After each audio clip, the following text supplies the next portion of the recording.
Good afternoon, folks. Here we are, live Spirits Guide, coming to you guys from Wachusett Wine and Spirits out here in West Boylston. It's Cocktail Saturday. Usually it's cocktails with Corey, but we're a little busy, so Corey is up there working. He may be joining us later on. I'm going to check and see if we're actually live on here. Oh, we'll see. So yeah, today we're talking about Orgeat, sometimes pronounced Orgeat, but French proper pronunciation, Orgeat. Grab a bottle for you. This stuff here, it's kind of one of those things that a lot of people don't know what it is, or they know it as sort of the secret ingredient in Mai Tais. A year ago, when things kind of went bonkers around here, we were, let's see where we're at.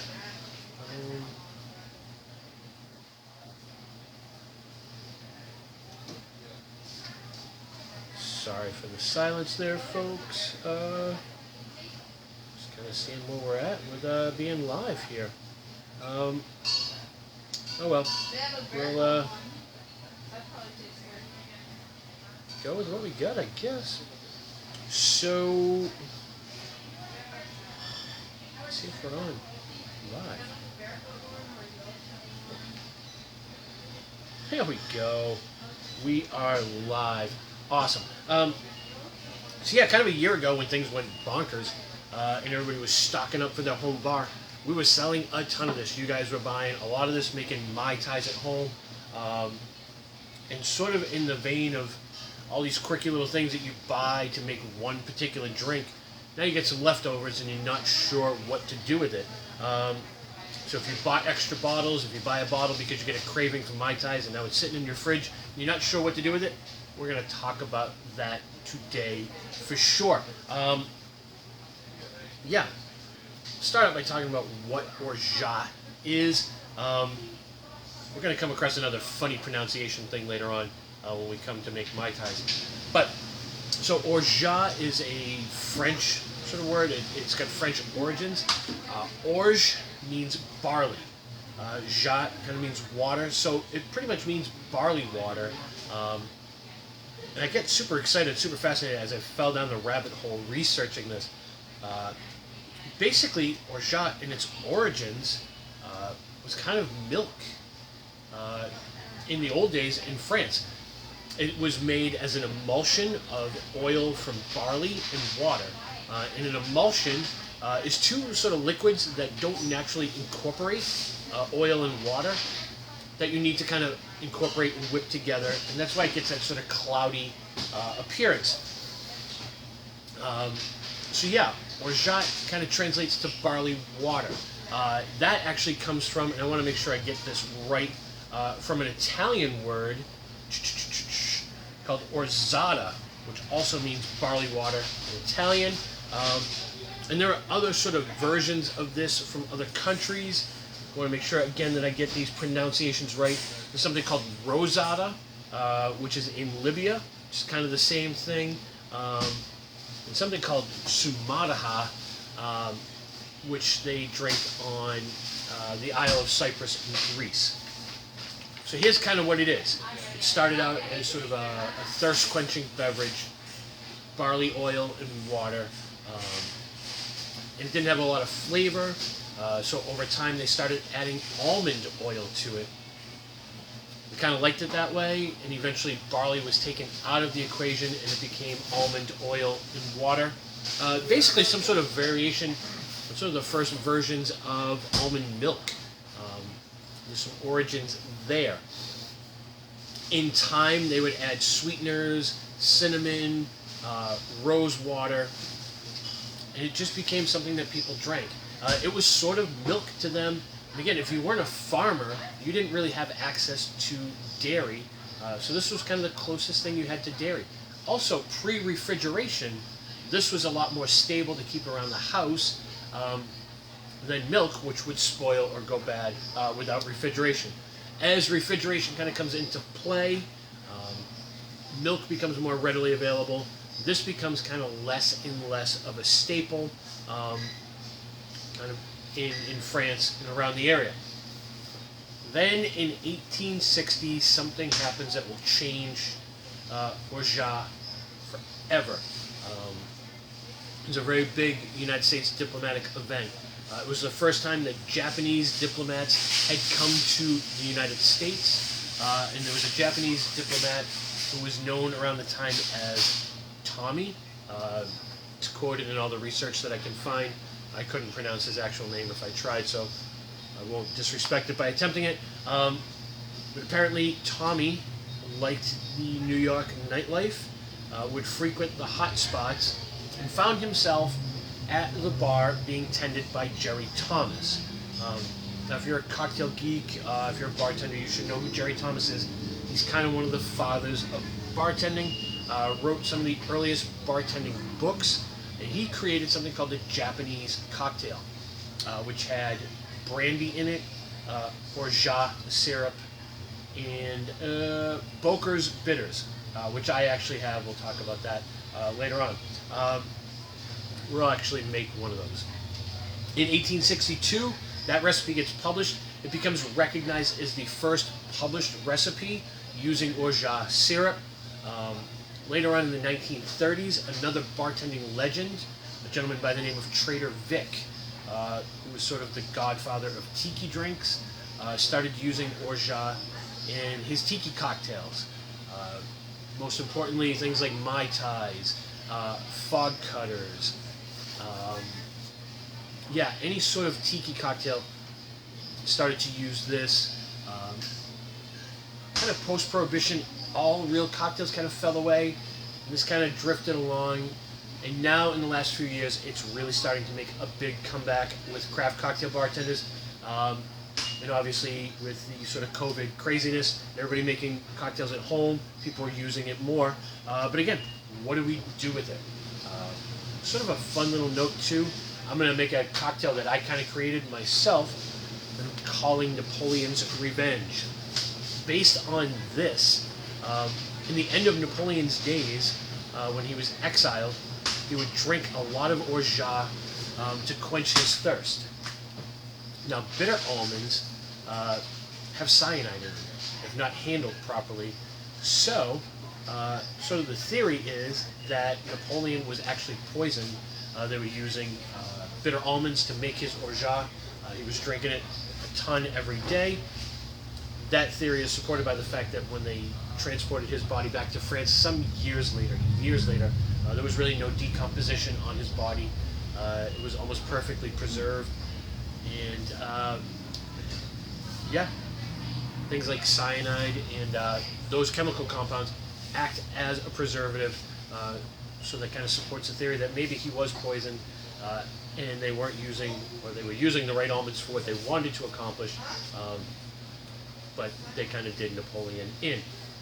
So, what do we do with Orgeat?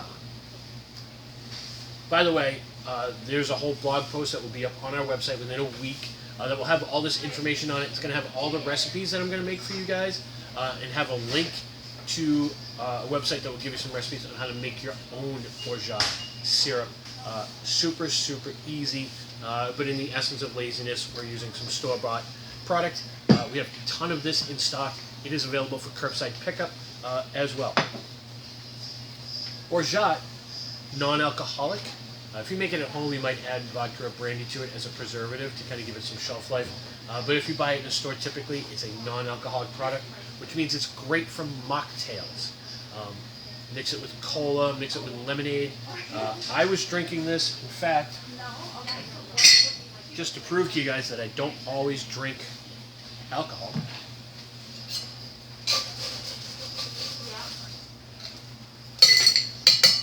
This makes a great substitute for creamer in your morning coffee.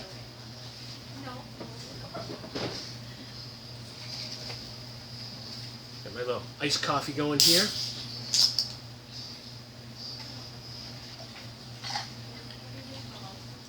So again, if you've got a bottle of this sitting in the fridge, you've quenched your Mai Tai thirst, you're not sure what to do with it, You don't want to go make more cocktails. You want to do something non-alcoholic with it? Throw a little in your coffee. Adds a great, great nutty flavor to your iced coffee.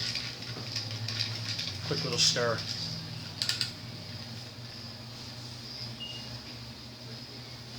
See, I do drink things besides alcohol.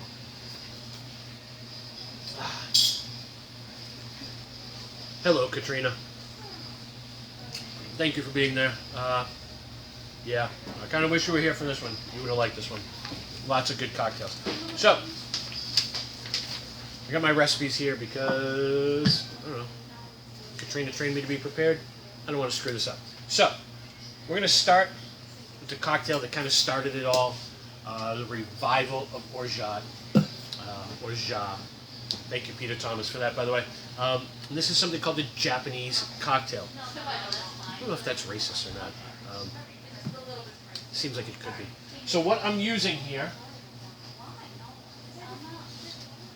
is brandy, but I'm using a specific brandy. This is the Courvoisier Avant-Garde. So this is Courvoisier Cognac, which is brandy made in Cognac, France. But this is actually finished in Jim Beam bourbon barrels for pretty unique flavors. So, you know, even with a classic cocktail, you've got to put your own twist on things. 2 ounces. Again, all these recipes are going to be in the blog post.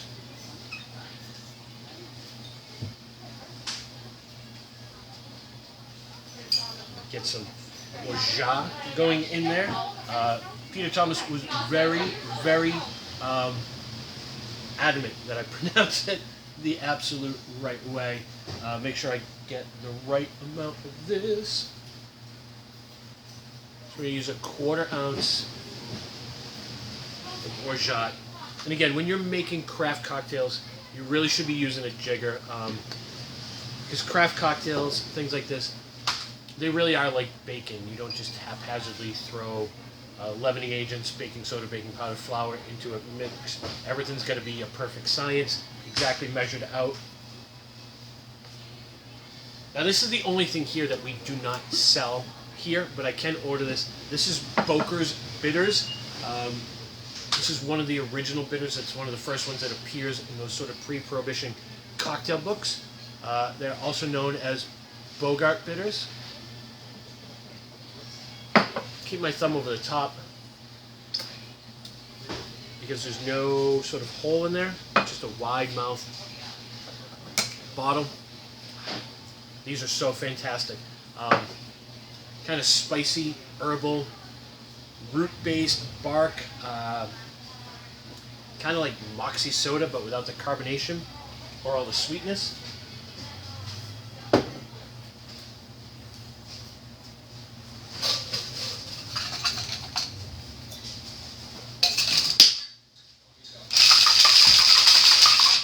Just gonna give it a quick little shake.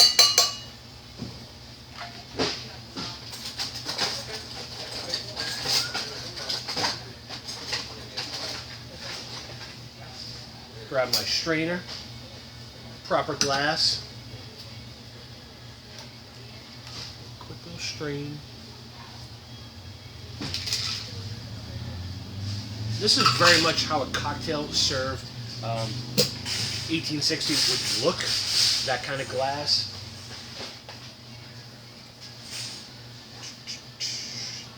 And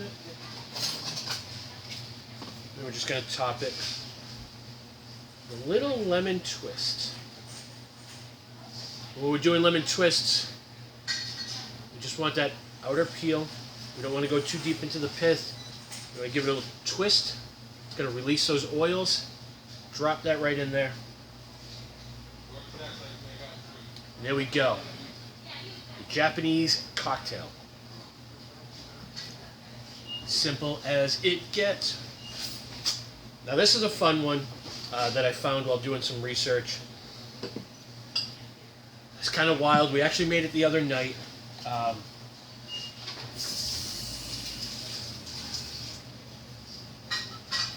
had had the girls here drinking this earlier. Sue, Denise, my daytime people, when they get off shift, we kind of we test piloted some cocktails on them. And for people who aren't big drinkers or big bourbon drinkers, they absolutely loved this cocktail. This is really, really simple. This is kind of based on a southern tradition of, in the South, they kind of have a tradition of throwing salted peanuts in their cola. So we're going to work off of that. Into my glass, I'm going to do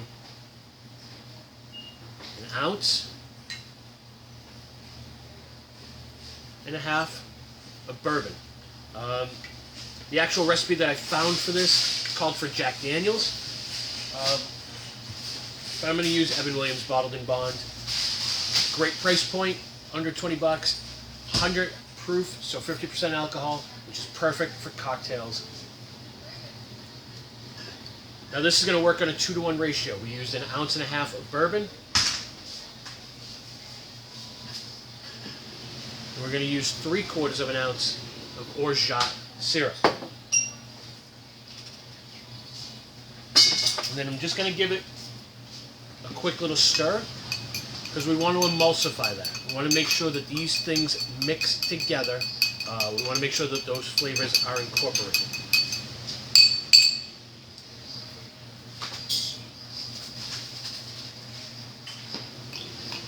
Add some ice cubes. Top with cola. I'm using Diet Coke.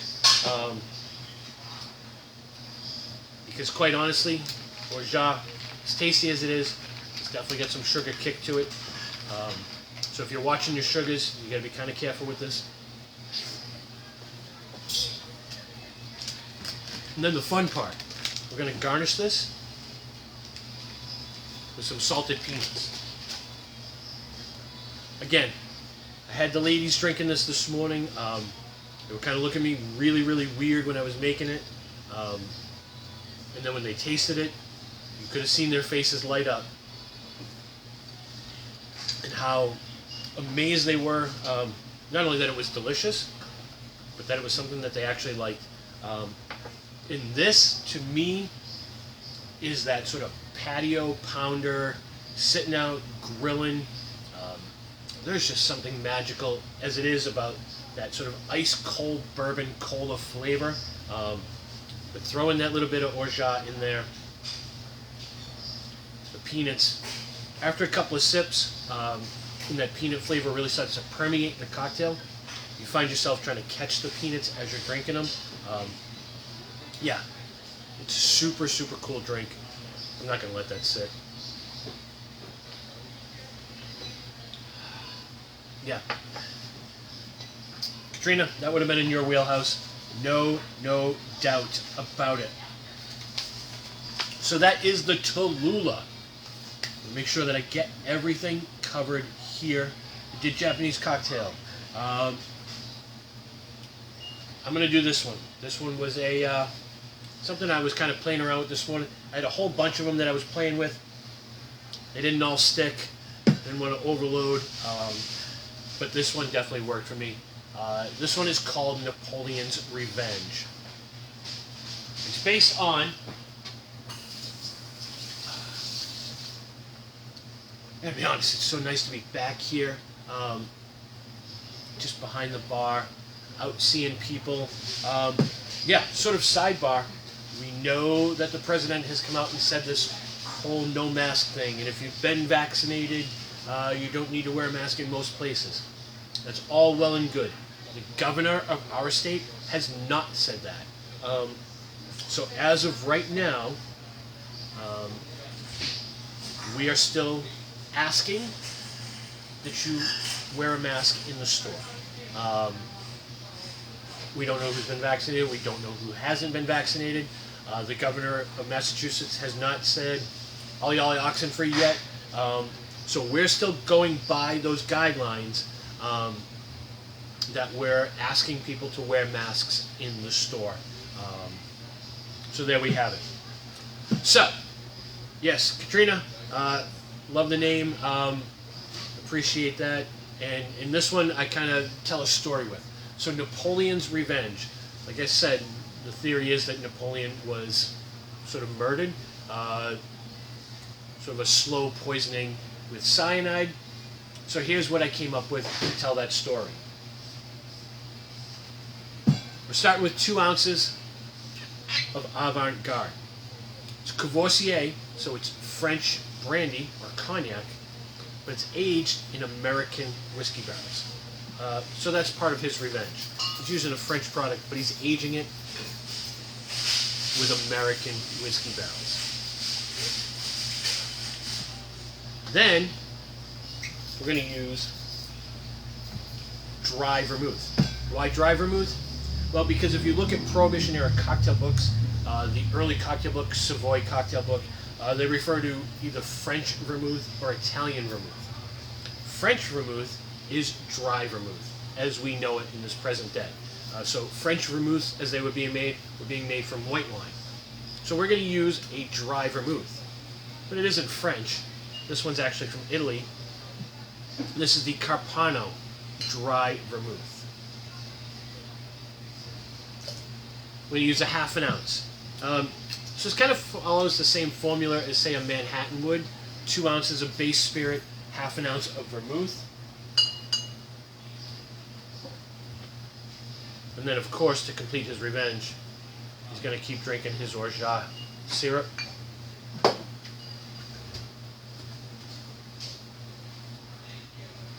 Fear not, there's more. 3/4 of an ounce of Orgeat.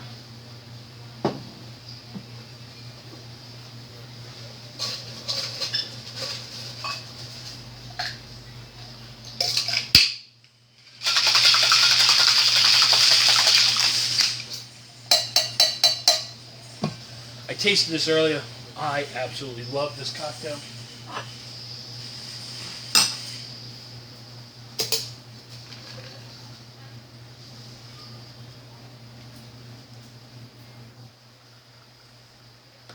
Again, sort of the classic styling of how you would get that cocktail in, say, 1860. Or if you go to a classic cocktail bar now, that's how they would serve it to you. And really what kind of ties it all together is the fresh citrus from the lemon. Just express those oils. There's just nothing more just lively than fresh citrus.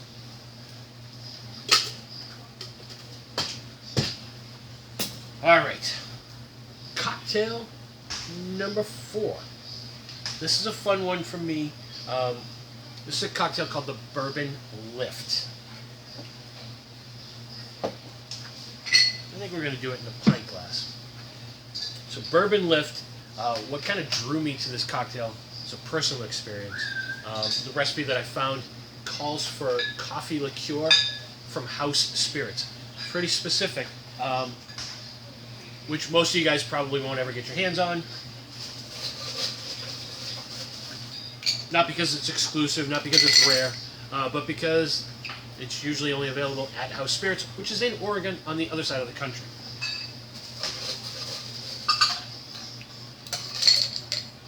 I will tell you, it is fantastic.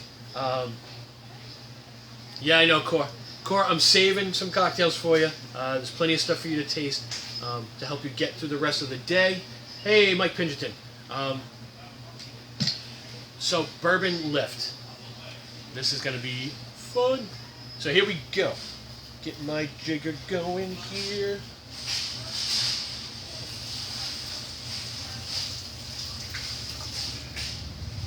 And again, all these cocktails using the Orgeat, kind of taking care of those leftovers from your Mai Tai craving. But they're super easy to make, and that's the most important thing to me. So Bourbon Lift, obviously, it's going to have bourbon in it. We're going in 1.5 ounces of bourbon. And to keep things simple, sticking with my Evan Williams Bottled and Bond bottled in bond, 4 years, one distiller, one distilling season, bottled at exactly 100 proof. This is one of the best values in the store, without a doubt. Make sure I've got this exactly right. We're using a half an ounce of House Spirits coffee liqueur. Now, to be fair, you can use a Kalor, a Kamora, if you find Perk or any other like coffee liqueur out there, will work.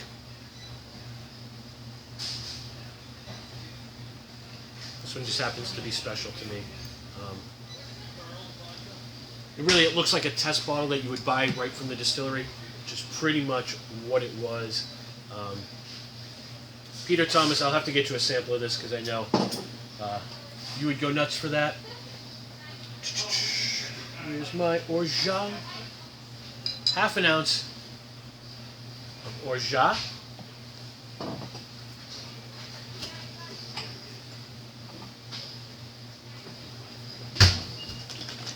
What coffee is complete without some creamer? We're going to use a half an ounce of heavy cream, which is going to give it great body. Yeah, milk is not going to count in this. You want that heavy cream. We shake. We shake anything with citrus in it, and we shake anything with milk in it.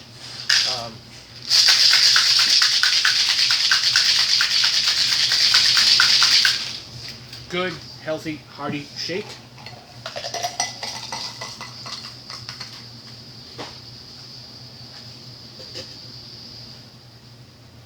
And then it gets topped with club soda.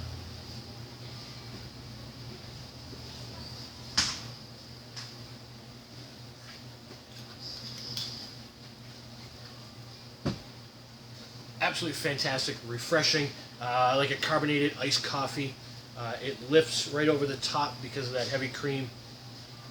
Core, that one is for you, no doubt. And now, on to the final drink of the day. The most important drink of the day. What we all bought Orgeat for.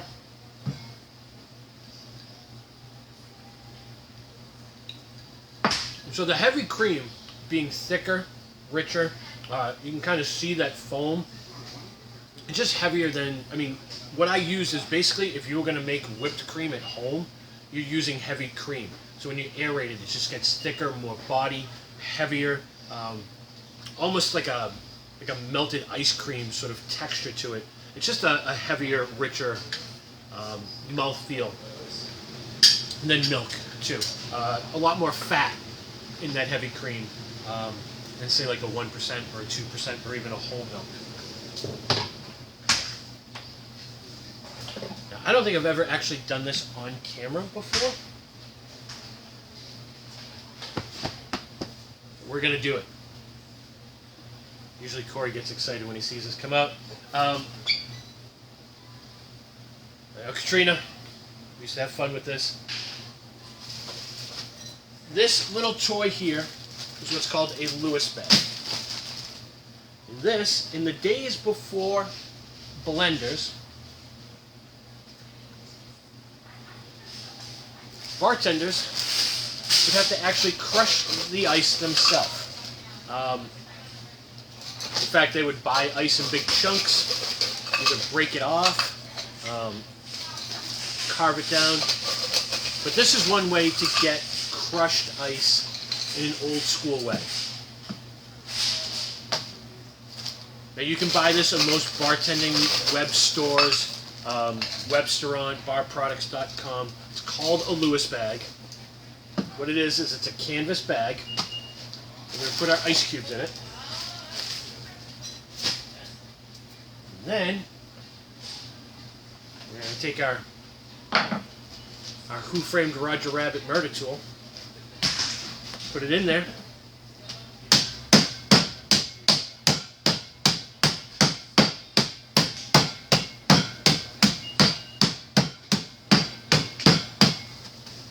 Good way to get out some aggression, attract some attention on the bar.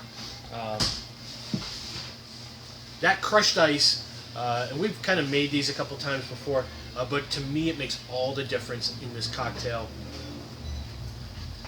One, the finer the ice, the faster it's going to make things colder. The colder it's going to make the glass. It just makes for a beautiful, beautiful presentation. So here we go.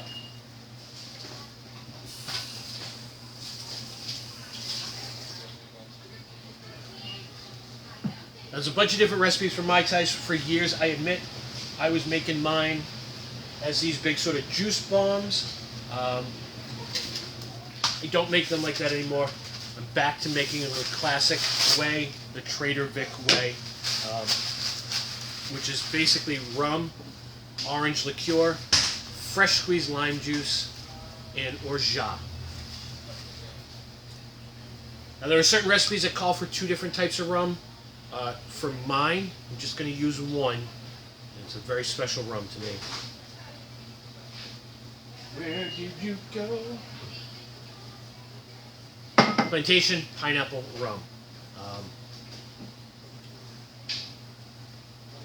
Just simply the best Mai Tai rum I've tasted. So what Plantation does, and these guys are owned by Pierre Ferrand, who makes some of the best cognacs in the world. They produce Citadel Gin, which is a fantastic French gin.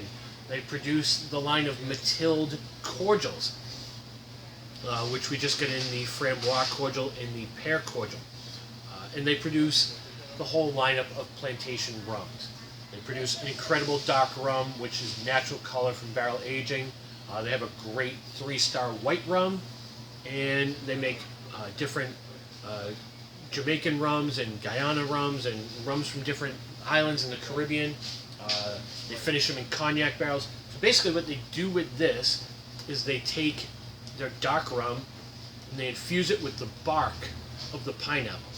So you're getting that sort of pineapple flavor without the juice flavor. Then they take their white rum and they add some of the pineapple juice to that. They distill that again, so you're getting the alcohol, you're not getting the sugar from the juice. Then they blend that white rum redistilled with the dark rum that had been macerating in the pineapple bark. And what you get here is the Stiggins Fancy Pineapple Rum. Now, everything I know is that they created this for bartenders. They brought it to Tales of the Cocktail in New Orleans. They were passing it around to other bartenders who said, my goodness, this is amazing. You need to make more of this. And now it is on the market. If you don't know, pick a bottle up. I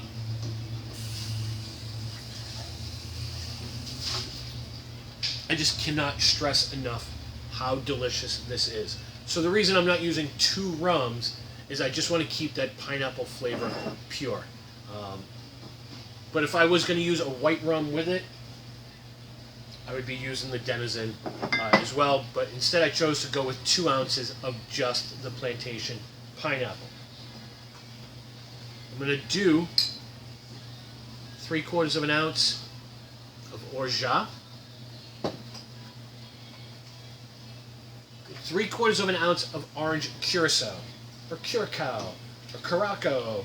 I'm sure somebody will contest the pronunciation of that.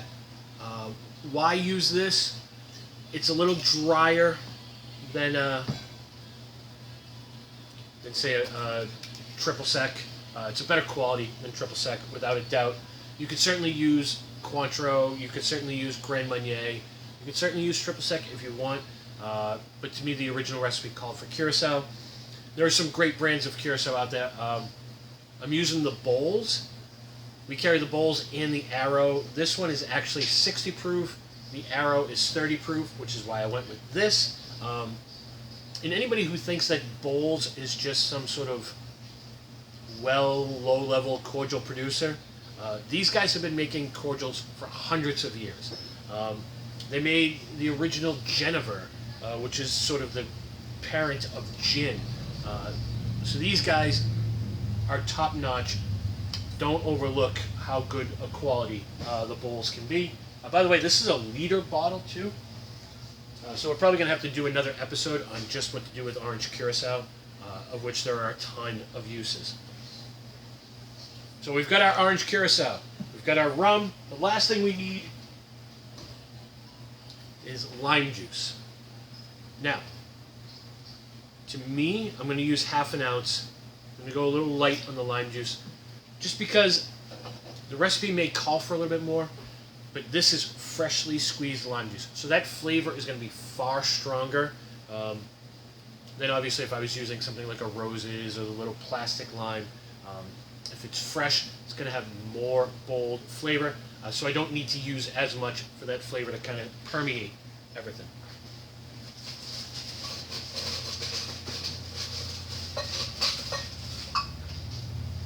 Get some ice. And then, what we're going to do is we're going to get our glass prepped.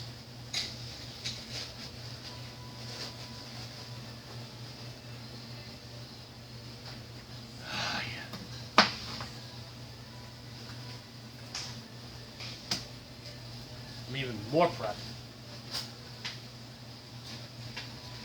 It's a nice day out. No Mai Tai is complete.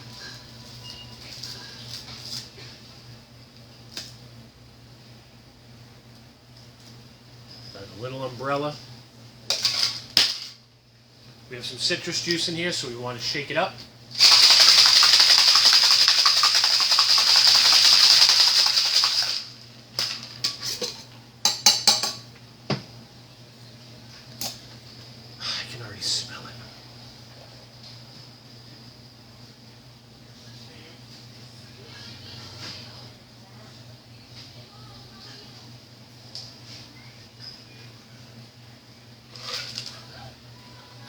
Perfection.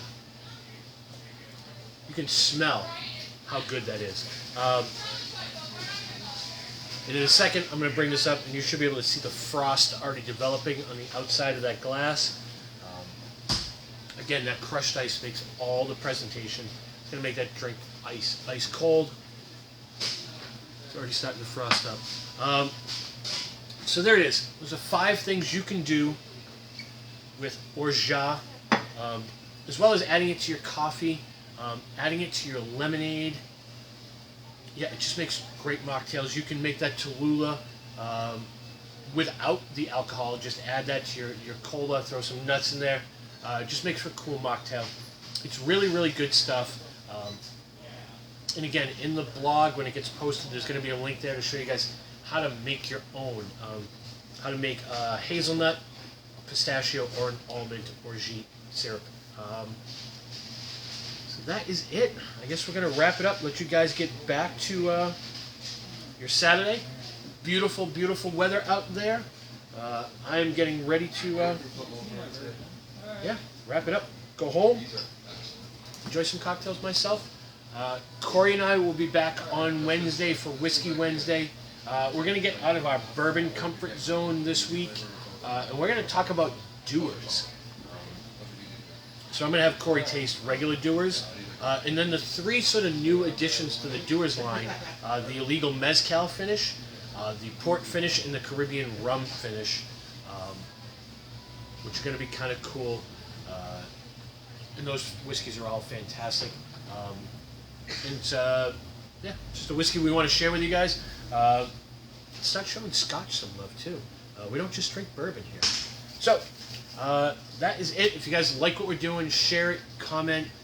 If there's a product you want to see us review, if there's a product you want us to bring in, leave a message in the comments. Email me, rich@wachusett.liquors.com, or message us through our Facebook page. I get all of those messages. There should be an email going out maybe Monday about pre-sale options for our Yellowstone barrel pick, which should hopefully be here in 2 weeks. What else do we got going on? A couple of new whiskeys in this week. Calumet 15, Elijah Craig 18 year. Rumor has it there might be some old Overholt 114 coming maybe next week. Very, very limited in the state. Yeah, lots of good stuff. We're not stopping here, guys. We're constantly looking for new, cool products to share with you guys. And there it is. I'm going to get going, let you guys get on with your day. Drinking the peanut one. Love it. Thank you guys so much for being there. I know Corey's kind of bummed that he can't be here, but we're going to feed him some drinks and make it better for him. We'll see you guys on Wednesday night. Cheers. God, that's good.